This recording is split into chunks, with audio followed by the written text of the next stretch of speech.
Washington نے ransom where gang کی نشاندہی کرنے والے شخص یا اشخاص کو $1 کروڑ انعام دینے کا اعلان کیا ہے۔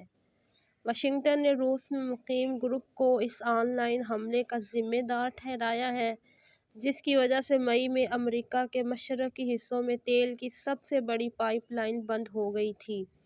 رپورٹ کے مطابق اب تک امریکہ میں رینسم ویئر سے متعلقہ تاوان ادائیگیوں میں $590 ملین اس گروپ کو ادا کیے گئے ہیں، جبکہ امریکی وزارت خزانہ کا کہنا ہے کہ یہ رقم مالیاتی اداروں کی طرف سے رپورٹ کی گئی رقم سے 42% زیادہ ہے اور ممکنہ طور پر حقیقی رقم اربوں میں ہو سکتی ہے۔ رینسم ویئر ایسے سافٹ ویئر کو کہا جاتا ہے جس کے استعمال کے ذریعے ہیکرز مختلف اداروں اور کمپنیوں کی اہم معلومات اور ڈیٹا چوری کر لیتے ہیں۔